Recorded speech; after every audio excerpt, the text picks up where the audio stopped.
Welcome into Henshaw's house. This is Ira Schofel, managing editor of Warchant.com, here today with Coach Henshaw, Coach George Henshaw, who, if you read our website, you've seen a lot of his articles through the years. Longtime college and NFL coach, got his start in coaching under Coach Bobby Bowden, played for Bobby Bowden, coached for Bobby Bowden at West Virginia and Florida State, and shares his expertise with us here about Florida State football and football in general.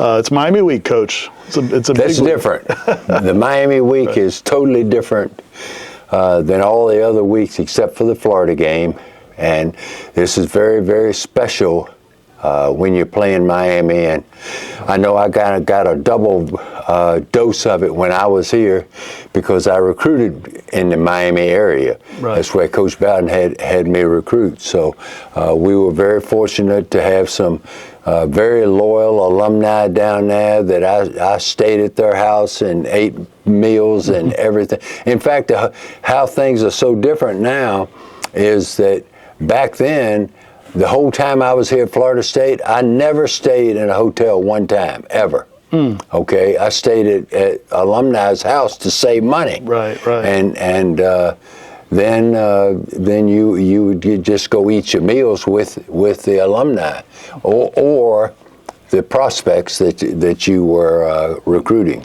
So when you, so often coaches like to say that every game is the same and, one game at a time and we treat all games equally. But the reality is, and you've talked about this before, that, your rivalry games are different. Yeah, this is a totally different ball game here.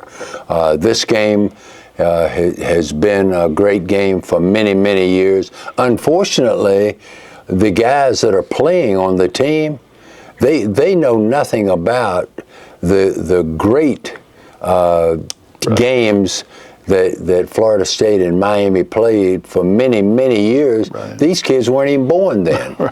But it's a great rivalry, and it brings out the best in you. I think that when you judge a player and or a coach, you judge them on, number one, you judge them on all the games throughout the season, and then the Miami game and the Florida game, those you judge them differently in those two games than any of the other games. Coach Norvell made a comment this week that these are games that you think about 365 days a year. I think you've talked before about being on staffs that actually spend time all season, kind of putting in something that you might be able to use. Oh yeah, against somebody like Miami, and I wouldn't be surprised if several weeks ago when you had the bye week and things like that, is you would have several periods during those weeks or in preseason where you would sit there and say, these are things that we are seriously considering putting in the Miami game. So it just re-emphasizes the game a little bit more. This particular year, now Florida State's won the last three, and the series has been kind of a lot of streaks. Florida State would win it for 6 years in a row. Miami would win it for 6 years in a row. Florida State's won it the last 3 years. But now, in the world of college football now, everything can change overnight, and Florida State's a huge underdog in this game. As you go into a game like this as a huge underdog, what are some of the things you look for, I guess, or think about if you were preparing a team to go into a game like this? The first thing we need to do is to make sure that we don't play against Florida State. We don't beat ourselves. Let's make Miami beat us. And the key in this game is we have got to out-hit them. We got to out-hustle them and out-discipline them. If we do those things, then we got a chance to win. And there are teams every week that are big underdogs. The game last night, there's Liberty that has won 18 straight games, regular season games, and they play Kennesaw State, who had no business being on the field with. They were 28-point underdogs and beat them. And in the earlier in the season, Notre Dame gets beat. They're 27, 28-point underdogs. They haven't lost a game since. But those things, we have a chance to be able to win. What we have to be able to do is play our A game. If we play our A game, then what we've got to do by out hitting and out hustling them, then we've got to make Miami play their C game. Now, if we play our A game and they play their C game, we win. But what would be a shame is for them to be able to play their B or C game and us play a B or C game, and we can't win unless we play our best. Right. And if we do that, then we got a chance to win the game, and it'll be big time fun. I am looking forward to this game. Because I don't know how many people are joining you on that. Yeah, well, but I'm looking forward to this game because I want to see how the coaches coach, because that's one of the evaluations that I have when somebody asks me about the coaches. I want to know how you coach against Miami and Florida. Right. And this game, I want to see how you coach. I want to see how you coach when you're a big underdogs. And I want to be able to see how the players play in these games, because this game is different. Miami's got a very good football team, not a great team. They've got a good football team.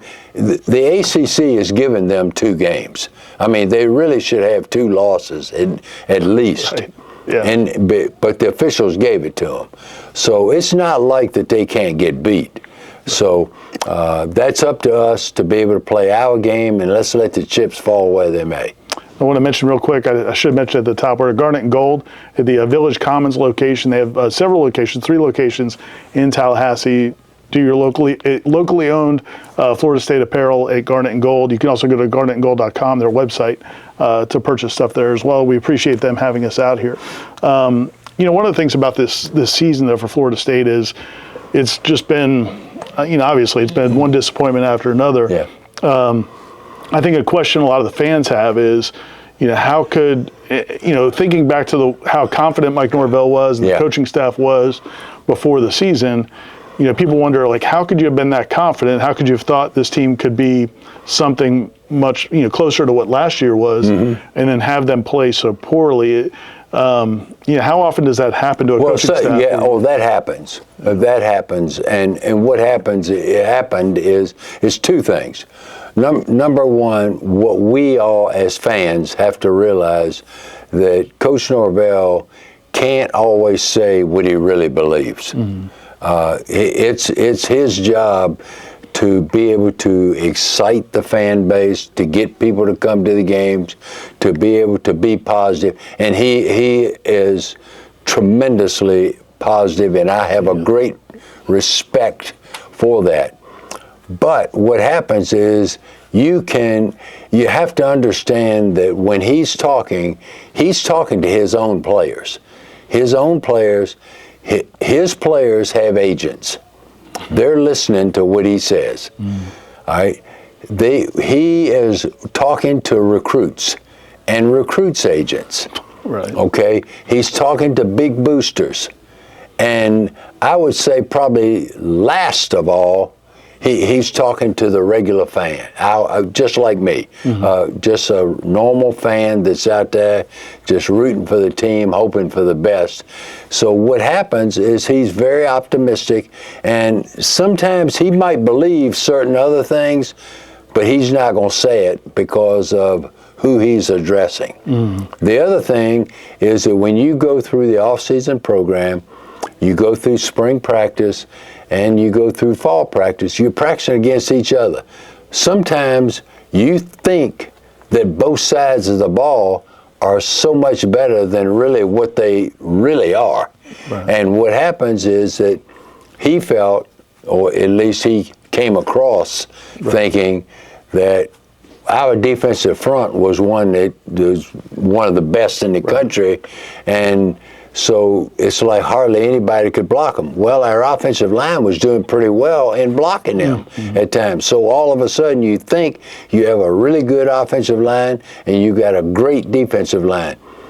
Where the reality of it is you're not nearly as good at either one of them than you thought. You thought you had great defensive backs because you felt you had some fast receivers out there. Well, what it didn't tell you is that You didn't have a great quarterback out there throwing, and the receivers were not that great, the guys that you were trying to cover. So what happens is you think that you're better than what you really are sometimes. And that's easy to do because you only practice against each other. Right. In your career coaching, and for people that don't know your background, you coached for a long time in college, but then a longer time in the NFL, and you were fortunate enough to be around some outstanding quarterbacks. John Elway. I mean, you can name the list of them. Steve McNair. Yeah.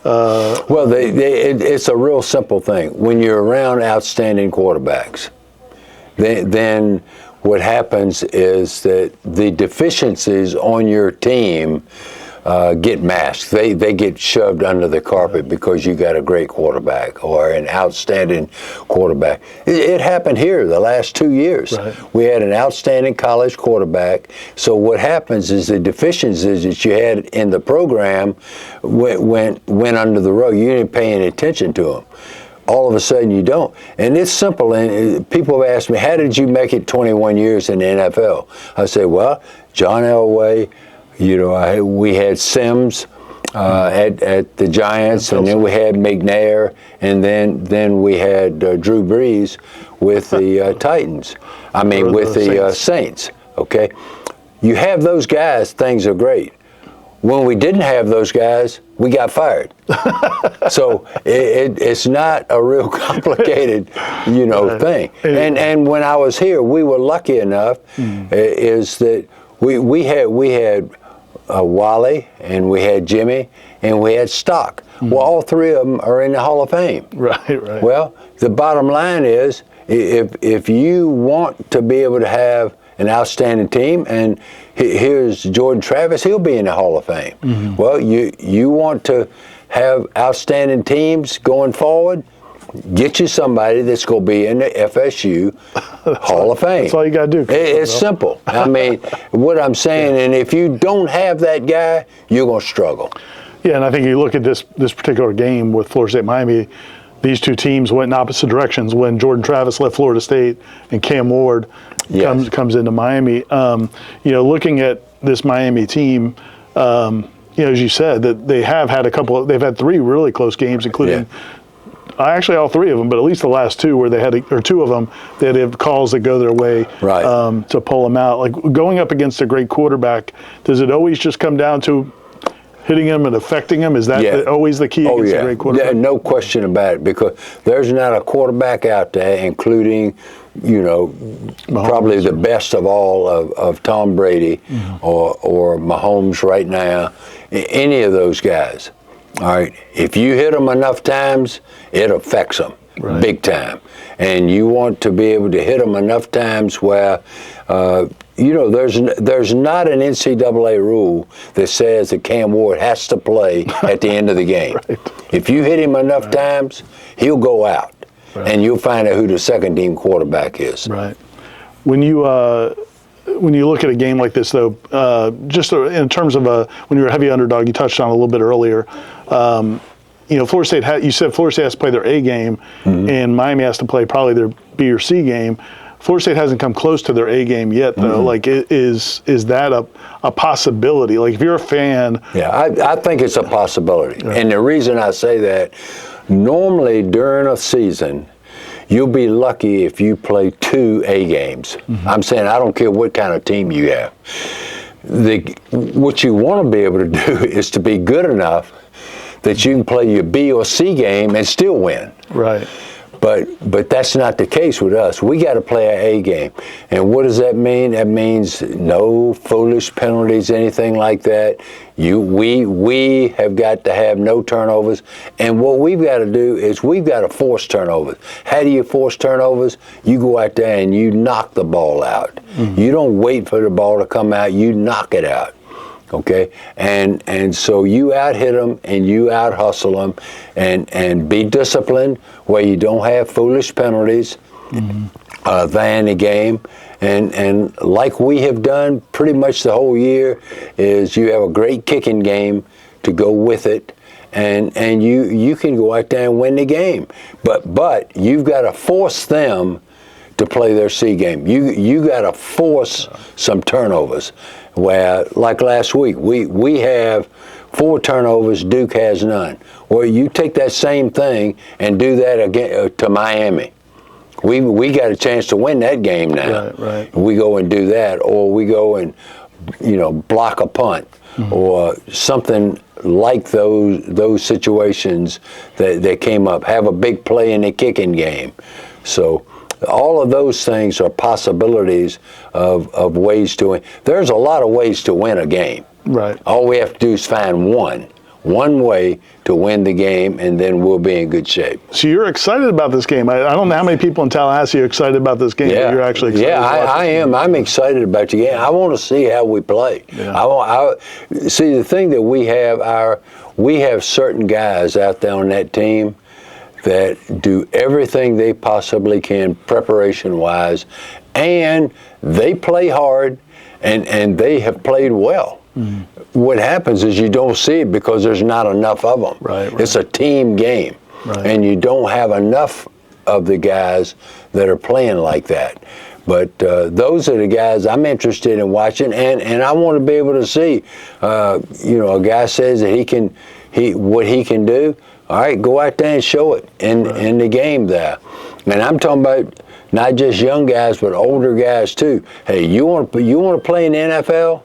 Then you go shine in this game, because there's going to be a lot of people that are NFL scouts that'll be watching Miami, and they want to see how you play against Miami. All right, great. Well, awesome, Coach. I appreciate your time, as always. Thanks a lot. And the written piece, Coach Henshaw's House, is up on the site at warchant.com. You guys can check that out as well. And we'll be watching the game. Thanks to Garnet and Gold for having us out again, the Village Commons location. Go to garnetandgold.com for all the latest sales and all this great merchandise. And we'll talk to you guys next time from Henshaw's House.